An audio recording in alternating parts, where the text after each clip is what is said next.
Davanagere by ಎಲೆಕ್ಷನ್ನಲ್ಲಿ ಮುಸ್ಲಿಮರಿಗೆ ticket ಕೊಡಿಸಲೇಬೇಕು ಅಂತ ಬಹಳ ಪ್ರಯತ್ನ ಮಾಡಿದ್ದಂತಹ ಸಚಿವ ಜಮೀರ್ ಅಹಮದ್ ಖಾನ್ ಈಗ ನಾಪತ್ತೆ. ಅವರು ದಾವಣಗೆರೆಯ ಚುನಾವಣಾ ಪ್ರಚಾರದಲ್ಲಿ ಎಲ್ಲೂ ಕೂಡ ಕಾಣಿಸ್ತಾ ಇಲ್ಲ. ಸಚಿವ ಎಸ್ ಮಲ್ಲಿಕಾರ್ಜುನ್ ಕೊಟ್ಟಂತಹ ಏಟಿಗೆ ಬಹುಶಃ ಸಚಿವ ಜಮೀರ್ ಅಹಮದ್ ಖಾನ್ ಗಾಯಬ್ ಆಗಿರಬಹುದು ಎನ್ನುವಂಥ ಮಾತುಗಳು ಕೇಳಿಬರ್ತಾ ಇದ್ದಾವೆ.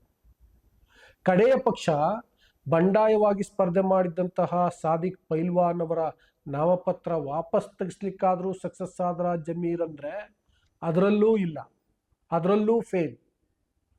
ಜಮೀರ್ ಫೇಲ್ ಆಗಿದ್ದೇಗೆ? ಜಮೀರ್ ಯಾವ ಕಾರಣಕ್ಕೋಸ್ಕರ ಈಗ ದಾವಣಗೆರೆಯ ಕಡೆಗೆ ಮುಖ ಮಾಡ್ತಾ ಇಲ್ಲ? ಕಾಂಗ್ರೆಸ್ ಪಕ್ಷ ಅಲ್ಲಿಗೆ ಹೋಗಿ ನೀವು ಮುಸ್ಲಿಮರ ಮನವೊಲಿಸಿ ಕಾಂಗ್ರೆಸ್ ಪಕ್ಷಕ್ಕೆ ಅವರು ಓಟ್ ಹಾಕೋ ರೀತಿಯಲ್ಲಿ ಮಾಡಿ ಅಂತ ಹೇಳಿಲ್ವಾ? ಡೆಫಿನೆಟ್ಲಿ ಹೇಳಿರುತ್ತೆ.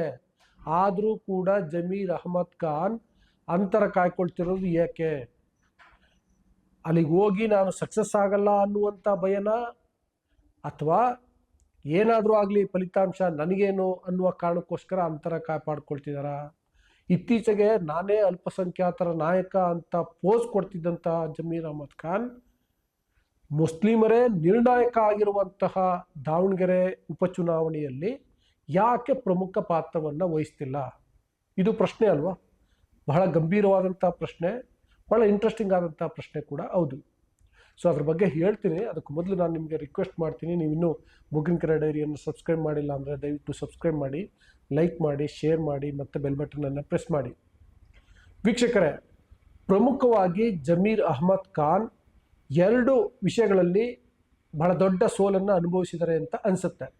ಅದರಲ್ಲಿ ನಂಬರ್ 1, ಮುಸ್ಲಿಮರಿಗೆ ಟಿಕೆಟ್ ಕೊಡಿಸೋದ್ರಲ್ಲಿ ಜಮೀರ್ ಖಾನ್ ಅಟ್ಟರ್ ಫ್ಲಾಪ್ ಆಗಿದ್ದಾರೆ. ನಾನು ಯಾಕೆ ಈ ಪದವನ್ನು ಬಳಸ್ತೆ ಅಂದರೆ, ಮೊದಲಿಗೆ ಆ ಸಮುದಾಯಕ್ಕೆ ಟಿಕೆಟ್ ಕೊಡಿಸ್ಬೇಕು ಅಂತ ಹೋರಾಟ ಮಾಡಿದ್ದು ಜಮೀರ್ ಅಹಮದ್ ಖಾನ್. ದಾವಣಗೆರೆ ಹೋಗಿ ಮಾತನಾಡಿದರು. ಶಾಮನೂರು ಶಿವಶಂಕರಪ್ಪ ನನ್ನ ನಂತರದಲ್ಲಿ ಇಲ್ಲಿ ಅಲ್ಪಸಂಖ್ಯಾತರಿಗೆ ಅವಕಾಶವನ್ನು ಮಾಡಿಕೊಡ್ಬೇಕು ಅಂತ ಹೇಳಿದರು ಅನ್ನೋದನ್ನೇ ನೆಪ ಮಾಡಿಕೊಂಡು ಟಿಕೆಟನ್ನು ಕೇಳಿದರು. ಅದಾದಮೇಲೆ ಕಾಂಗ್ರೆಸ್ ನಾಯಕರ ಜೊತೆಗೆ ಮಾತಾಡಿದರು. ಫೈನಲಿ ಏನಾಯಿತು? ಕಾಂಗ್ರೆಸ್ ಪಕ್ಷ ಅಲ್ಪಸಂಖ್ಯಾತರಿಗೆ ಅಂದರೆ ಮುಸ್ಲಿಮರಿಗೆ ಅಲ್ಲಿ ಟಿಕೆಟ್ ಕೊಡಲಿಲ್ಲ. ಯಾಕೆ ಅಂದರೆ ಅಲ್ಪಸಂಖ್ಯಾತ ನಾಯಕರೆಲ್ಲರೂ ಕೂಡ ಒಗ್ಗಟ್ಟಾಗಿ ಕಾಂಗ್ರೆಸ್ ಪಕ್ಷದ ಬಳಿ ಟಿಕೆಟನ್ನು ಕೇಳಲಿಲ್ಲ.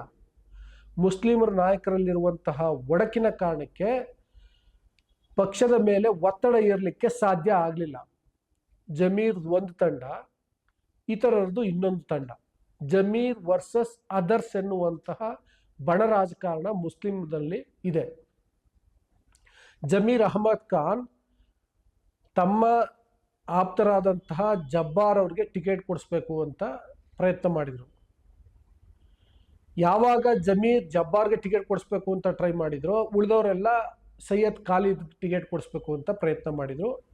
ಅಂತಿಮವಾಗಿ ಮುಸ್ಲಿಮರಿಗೆ ಟಿಕೆಟು ಸಿಗಲಿಲ್ಲ. ಯಾಕೆ ಅಂದರೆ ಇವರಲ್ಲಿರುವಂತಹ ಕಿತ್ತಾಟದ ಕಾರಣಕ್ಕೆ.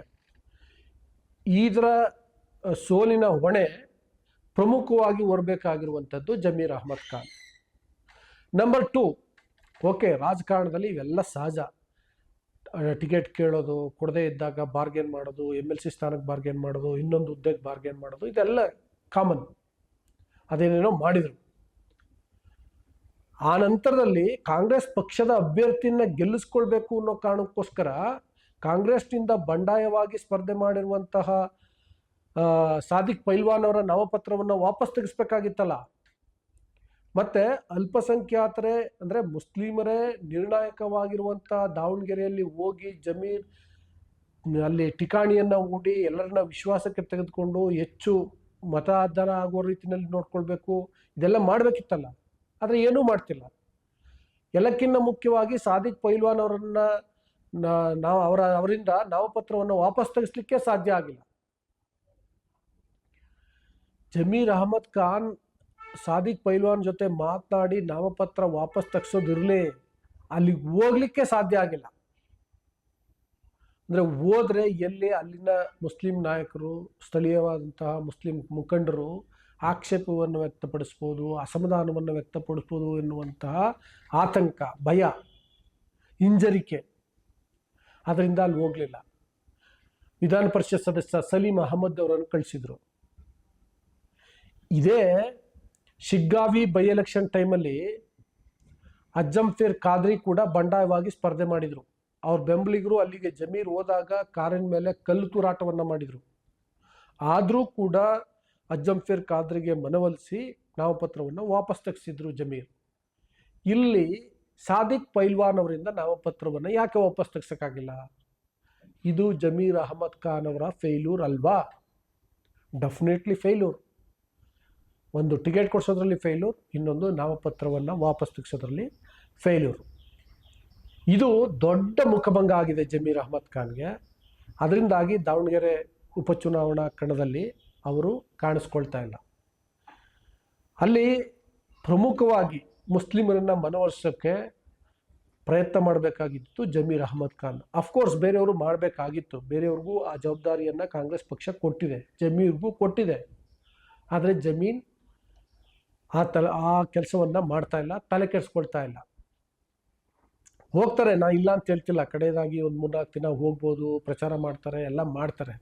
ನಾಮಕಾವಸ್ಥೆಗೆ ನಾವು ಗೆದ್ದೇ ಗೆಲ್ಲಬೇಕು, ಇಲ್ಲಿ ಅಭ್ಯರ್ಥಿ ಮುಖ್ಯ ಅಲ್ಲ ಪಕ್ಷ ಮುಖ್ಯ ಅಂತ ಜಮೀರ್ ಅಹಮದ್ ಖಾನ್ ಹೋಗುವ ಸಾಧ್ಯತೆಗಳು ಕಮ್ಮಿ.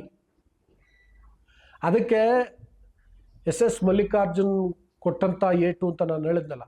ಅಂದರೆ ಅವರು ಏನು ಮಾತಾಡಿದ್ರು ಮಲ್ಲಿಕಾರ್ಜುನ್ ಫಸ್ಟು, ಅವ್ರು ಯಾರು ಜಮೀರ್ ಇಲ್ಲಿ ಟಿಕೆಟ್ ಕೇಳೋಕ್ಕೆ, ಇದು ನಮ್ಮ ಕ್ಷೇತ್ರ, ನಾವು ನೋಡ್ಕೊಳ್ತೀವಿ, ಜಮೀರ್ ಇಲ್ಲಿಗೆ ಬರಕೂಡ್ದು ಅನ್ನೋ ರೀತಿನೆಲ್ಲ ಮಾತಾಡಿದರು. ಅದಷ್ಟೇ ಅಲ್ಲ, ಅದು ಹೊರಗಡೆ ಮಾಧ್ಯಮದ ಮುಂದೆ ಮಾತಾಡಿದ್ದು. ಕಾಂಗ್ರೆಸ್ ಮೇಲೂ ಕೂಡ ಆ ಥರದ ಒತ್ತಡವನ್ನು ಅವರು ಏರಿರುವ ಸಾಧ್ಯತೆ ಇದೆ. ಅಂದರೆ ಅವರು ಜಮೀರ್ ಅಹಮದ್ ಖಾನ್ದು ಇದು ಅತಿ ಆಯಿತು ಅಂತೇಳಿ ರಾಜ್ಯದ ನಾಯಕರಿಗೆ ಹೇಳಿದ್ದಾರೆ. ಆ ಸಂದರ್ಭದಲ್ಲೂ ಅಂದರೆ ರಾಜ್ಯ ನಾಯಕರು ಟಿಕೆಟನ್ನು ಫೈನಲ್ ಮಾಡುವಾಗ ಮಲ್ಲಿಕಾರ್ಜುನ್, ಜಮೀರ್ ಅಹಮದ್ ಖಾನ್, ಇನ್ನೂ ಬೇರೆ ಬೇರೆಯವ್ರನ್ನೆಲ್ಲರ ಜೊತೆಗೆ ಮಾತುಕತೆಯನ್ನು ನಡೆಸಿದ್ರಲ್ಲ, ಆಗಲೂ ಕೂಡ ಜಮೀರ್ ಅಹಮದ್ ಖಾನ್ ಮತ್ತು ಮಲ್ಲಿಕಾರ್ಜುನ್ ನಡುವೆ ಈ ಥರದ ಮಾತಿನ ಚಕಮಕಿಗಳು ನಡೆದಿವೆ. ಅಂತಿಮವಾಗಿ ನಾವು ನೋಡ್ಕೊಳ್ತೀವಿ ಬಿಡಿ ಅನ್ನೋ ರೀತಿಯಲ್ಲಿ ಮಲ್ಲಿಕಾರ್ಜುನ್ ಮಾತಾಡಿದ್ದಾರೆ. ಇವರು ನೋಡ್ಕೊಳ್ಳಿ ಬಿಡಿ ಅಂತ ಈಗ ಬಿಟ್ಟಿದ್ದಾರೆ. ಅಲ್ಲಿ ಕಾಂಗ್ರೆಸ್ ಅಭ್ಯರ್ಥಿ ಸಮರ್ಥ್ ಗೆಲ್ಬೋದು, ಸೋಲ್ಬೋದು, ಅದು ಬೇರೆ ವಿಷಯ. ಆದರೆ ಮಲ್ಲಿಕಾರ್ಜುನ್ ಹೇಳಿದ್ರು ಅನ್ನೋ ಕಾರಣಕ್ಕೋಸ್ಕರ ಇವರು ಅಲ್ಪಸಂಖ್ಯಾತ ನಾಯಕರಲ್ವಾ, ಡಿಸೈಡಿಂಗ್ ಫ್ಯಾಕ್ಟರ್ ಆಗಬೇಕಿತ್ತಲ್ವಾ, ಹೋಗಲ್ಲಿ ಆ ಜನರನ್ನು ಕನ್ವಿನ್ಸ್ ಮಾಡಬೇಕಿತ್ತು. ಅಥವಾ ಜಮೀರ್ ಏನಾದರೂ ಇಲ್ಲ ಸೋಲಿ ಅನ್ನೋ ಕಾರಣಕ್ಕೆ ಅಂತರ ಕಾಯ್ಕೊಳ್ತಿದ್ದಾರಾ? ಹಂಗಿರ್ಲಿಕ್ಕೆ ಸಾಧ್ಯ ಇಲ್ಲ. ಸೊ ಮಲ್ಲಿಕಾರ್ಜುನ್ ಹಾಕಿದಂತಹ ಆವಾಜ್ಗೆ ಜಮೀರ್ ಅಹಮದ್ ಖಾನ್ ಬೆದರಿರ್ಬೋದು. ಮತ್ತು ಅಲ್ಲಿನ ಮುಸ್ಲಿಂ ನಾಯಕರು, ಕಾರ್ಯಕರ್ತರು ನಮ್ಮ ಮಾತನ್ನು ಕೇಳಲ್ಲ ಅಂತೇಳಿ ಸ್ವತಃ ಜಮೀರ್ಗೆ ಅನಿಸಿರ್ಬೋದು. ಅದರಿಂದ ಅವರು ಹೋಗ್ತಿಲ್ಲ ಅಂತ ಅನ್ನಿಸ್ತಿದೆ. ಒಟ್ಟಿನಲ್ಲಂತೂ ಈಗ ದಾವಣಗೆರೆ ಬೈ ಎಲೆಕ್ಷನ್ನಲ್ಲಿ ಸಕ್ರಿಯವಾಗಿ ಇಲ್ಲ ಜಮೀರ್ ಅಹಮದ್ ಖಾನ್. ನಾನು ಆಗಲೇ ಹೇಳ್ದಂಗೆ 2 ರೀತಿಯಲ್ಲಿ ಫೇಲ್ ಆಗಿದ್ದಾರೆ. 3ನೇದಾಗಿ ದೊಡ್ಡದಾಗಿ ಮುಜುಗರವನ್ನು ಅನುಭವಿಸ್ತಿದ್ದಾರೆ, ಮುಖಭಂಗ ಆಗಿದೆ. ಇದು ಸಮಸ್ಯೆ. ಸಮುದಾಯದ ಹಿತಾಸಕ್ತಿ ಮುಖ್ಯ ಅಂತೇಳಿ ಅದಕ್ಕೆ ಹೋರಾಟ ಮಾಡದೆ ಸ್ವಹಿತಾಸಕ್ತಿಯನ್ನು ಇಟ್ಕೊಂಡು ಹೋಗಿದ್ದರಿಂದ ಆಗಿರುವಂಥ ಹಿನ್ನಡೆ ಅನ್ನುವಂಥ ವ್ಯಾಖ್ಯಾನ ಕೂಡ ಆಗ್ತಿದೆ. ಅದು ಮುಂದೆ ಯಾವಾಗಲಾದ್ರೂ ಒಂದ್ಸಲ ಎಕ್ಸ್ಪ್ಲೈನ್ ಮಾಡ್ತೀನಿ. ಸದ್ಯದ ಈ ಬೆಳವಣಿಗೆನ ನಿಮ್ಮ ಮುಂದೆ ಇಟ್ಟಿದ್ದೀನಿ. ನಿಮಗೇನು ಅನ್ನಿಸ್ತು ಅಂತ ಕಾಮೆಂಟ್ ಬಾಕ್ಸಲ್ಲಿ ತಿಳಿಸಿ. ಜೊತೆಗೆ ಇನ್ನೂ ಬುಕಿಂಗ್ ಕನ್ನಡ ಏರಿಯಾನ ಸಬ್ಸ್ಕ್ರೈಬ್ ಮಾಡಿಲ್ಲ ಅಂದರೆ ದಯವಿಟ್ಟು ಸಬ್ಸ್ಕ್ರೈಬ್ ಮಾಡಿ, ಲೈಕ್ ಮಾಡಿ, ಶೇರ್ ಮಾಡಿ ಮತ್ತು ಬೆಲ್ ಬಟನ್ ಎಲ್ಲ ಪ್ರೆಸ್ ಮಾಡಿ. Thank you.